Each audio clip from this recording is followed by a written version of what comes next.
You had a question. Yeah.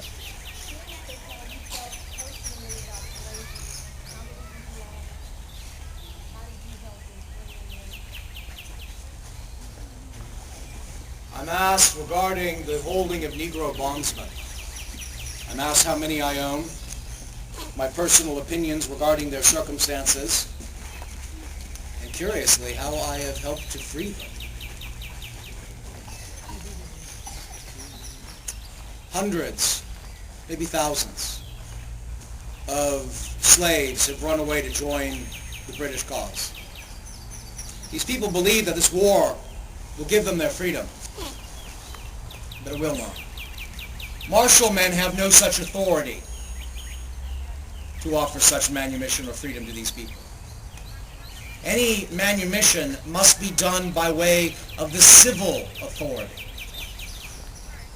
If you were to walk, the only way I can answer how I've helped to free, which is a very minor way, ma'am. If you were to walk amongst my army's ranks, it cannot be failed to be noticed by anyone, particularly Virginians, that one in every 6 face you see will be a black man. Now, most of those men are free blacks. Most of those men are free blacks. But some of them are not. Can you expect a slave to fight for your liberty? Is that just? That was a question for all of you. No. Of course it isn't. So those slaves that fight alongside of us in our army, they do so with the knowledge that they will receive their individual freedom for having done so. This is one of the reasons why their numbers are small. Because they can only enlist, a slave can only enlist in this army with the permission of the state and with the permission of his master, since his master will lose property by allowing him to serve. As to my own personal opinions, actually I will answer the other portion of your question first. I own nearly 300 slaves. I have owned slaves since the time I was 11. I purchased a good number in my time, back in the 60s. But before this war begun, back in 73, I decided that I would no longer purchase or sell any Negro flesh unless forced to it. I have endeavored not to speak on this subject publicly, as it is a divisive issue.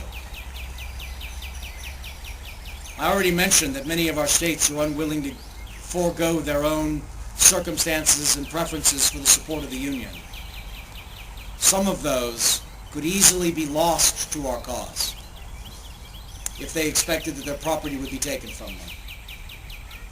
In fact, when I first took command of this army, I mentioned the free blacks that are in this army. When I first took command, we, the Congress, and yes, myself, decided that no more blacks would be allowed to be enlisted.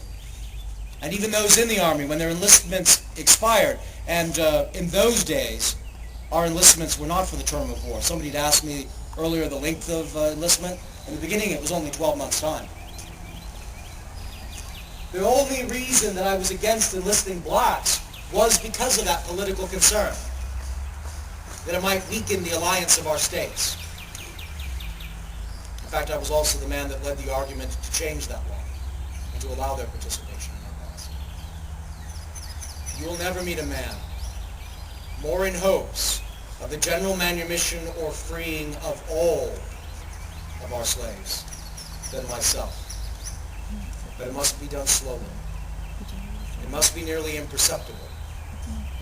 And those people must be brought to a level of education that they might live as free members of a free society.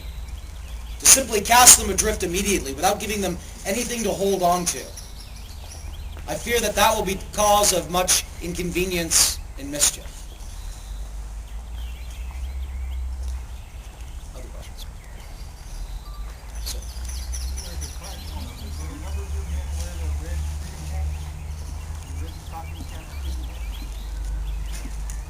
The question is, do a lot of my men wear stocking caps? Not in the Continental Line, sir.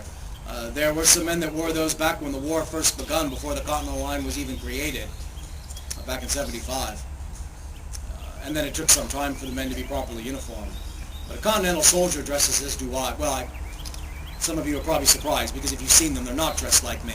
At present, most of the men in this command are wearing hunting frocks, hunting shirts. And when this war begun, we often turned to hunting shirts because it was easier to provide uniforms with hunting shirts than proper regimentals. Now, matters have changed a great deal since this war has begun, but when we begun our march from New York, I ordered the men to wear hunting shirts, not because they haven't regimentals, their regimentals are presently in stores, but rather as it's cooler. We will be engaged in some of the hottest, and already in the travel here, some of the hottest weather that Virginia faces, and a good number of this army are New England men, not used to the heat. The officers, though, there is an expectation amongst the men, so all of my general officers and staff are still wearing regimentals.